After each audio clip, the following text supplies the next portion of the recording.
दिल्ली के निजी स्कूलों में फीस वृद्धि, अभिभावकों की चिंता और सरकार की कार्रवाई। हाल के दिनों में दिल्ली के निजी स्कूलों में फीस वृद्धि को लेकर बड़ा विवाद छिड़ गया है।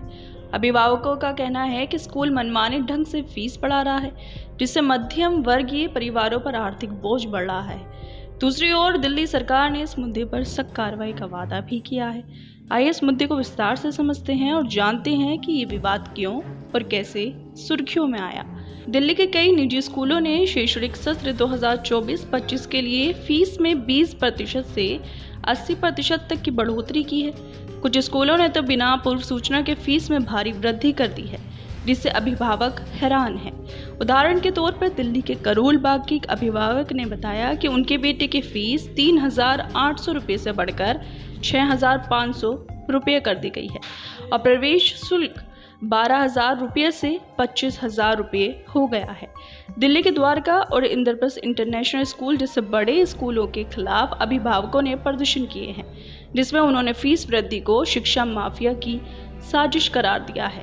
दिल्ली के निवासी रुपेश ने बताया कि उनके बच्चे की दूसरी कक्षा की फीस पिछले साल 20,000 रुपये प्रति तिमाही थी, जो इस साल बढ़कर 23,000 रुपये हो गई है, यानी 15% की वृद्धि।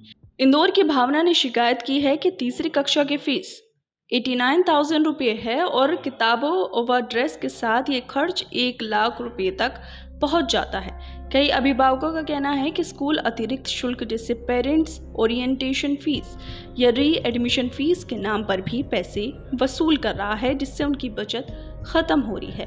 आम आदमी पार्टी ने बीजेपी सरकार पर निशाना साधते हुए आरोप लगाया है कि नई सरकार के आने के बाद निजी स्कूलों के फीस बढ़ाने की खुली छूट दे दी गई है। आप नेता अरविंद केजरीवाल ने दावा किया है कि उनकी सरकार के 10 साल के कार्यकाल में शिक्षा माफिया को खत्म किया गया था, लेकिन बीजेपी के शासन में ये फिर से सक्रिय हो गया है। जवाब में दिल्ली के शिक्षा मंत्री आशीष सूद ने कहा है कि फीस वृद्धि के मामले में सख्त कार्रवाई की जाएगी। उन्होंने बताया कि 355 निजी स्कूलों को सरकारी जमीन दी गई है, जिन्हें फीस बढ़ाने से पहले शिक्षा निदेशालय की अनुमति लेनी होगी। सरकार की ये कार्रवाई हुई है। अभी तक इस मामले में दिल्ली सरकार ने फीस वृद्धि की जांच के लिए कमेटी गठित की है, जो स्कूलों के ऑडिट की रिपोर्ट तैयार करेगी। शिक्षा मंत्री ने आश्वासन दिया है कि अगर किसी स्कूल ने गलत तरीके से फीस बढ़ाई है तो उनके खिलाफ कार्रवाई होगी।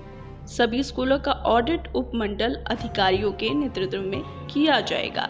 दिल्ली स्कूल शिक्षा अधिनियम और नियम 1973 के तहत सरकारी जमीन पर चलने वाले स्कूलों को फीस बढ़ने से पहले DOE से अनुमति लेनी अनिवार्य है। हालांकि 2018 में दिल्ली हाई कोर्ट ने कहा था कि अगर स्कूल मुनाफाखोरी नहीं कर रहे तो उन्हें अनुमति की जरूरत नहीं है।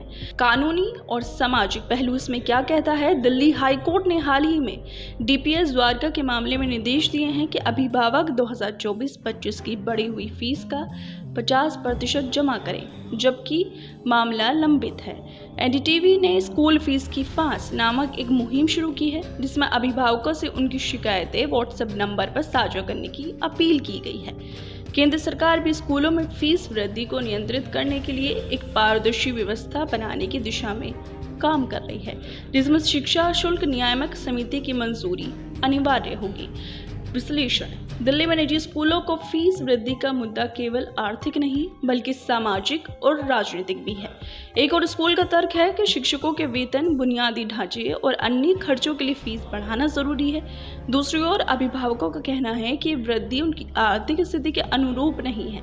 शिक्षा जो एक मौलिक अधिकार है, अब मध्यम वर्ग के लिए लग्जरी बनती जा रही है। दिल्ली सरकार का बजट इस पर क्या कहता है? दिल्ली सरकार अपने कुल बजट का 21% शिक्षा पर खर्च करती है, जिसमें 73% हिस्सा 9वीं से 12वीं कक्षा की पढ़ाई पर जाता है।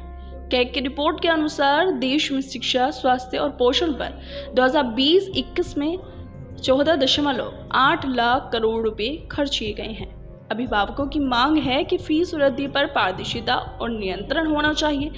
स्कूलों द्वारा अतिरिक्त शुल्क वसूली पर रोक होनी चाहिए। शिक्षा और सस्ता और सुलभ बनाने के लिए ठोस कदम उठाए जाने चाहिए। सरकार की चुनौतियां इसमें क्या हैं? स्कूल और अभिभावकों के बीच संतुलन बनाना, शिक्षा माफियाओं और निजी स्कूलों की मनमानी पर लगाम लगाना, कानूनी और प्रशासनिक ढांचे को मजबूत करना।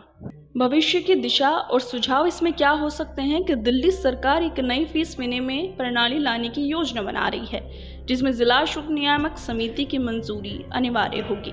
इसके अलावा सरकार ने स्कूलों को चेतावनी दी है कि वो अभिभावकों को विशेष विक्रेताओं से खरीदारी के लिए मजबूर ना करे और यूनिफॉर्म 3 साल में एक बार से अधिक ना बदले।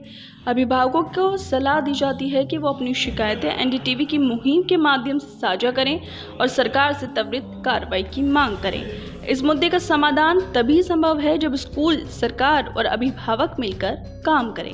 ये विवाद शिक्षा माफिया की वापसी का संकेत हो सकता है या फिर ये एक ऐसी समस्या है जिसे पारदर्शिता और बातचीत से हल किया जा सकता है। ये सवाल हर दिल्ली वासी के मन में है और भविष्य में इस पर नजर रखना जरूरी है। निष्कर्ष, दिल्ली के निजी स्कूलों में फीस वृद्धि का मुद्दा न केवल अभिभावकों की चिंता का विषय है, बल्कि इस शिक्षा की गुणवत्ता और पहुंच पर भी सवाल उठाता है। दिल्ली सरकार ने इस दिशा में कदम उठाने का वादा किया है, लेकिन अभिभावकों को राहत मिलने में अभी समय लग सकता है। क्या ये विवाद शिक्षा माफियाओं की वापसी का संकेत है या ये एक ऐसी समस्या है जिसे बातचीत और पारदर्शिता से हल किया जा सकता है? ये सवाल हर दिल्ली वासी के मन में है। क्या आप भी दिल्ली के स्कूलों में फीस वृद्धि से प्रभावित हैं? अपनी कहानी हमारे साथ साझा करें और इस मुद्दे पर अपनी राय जरूर दें।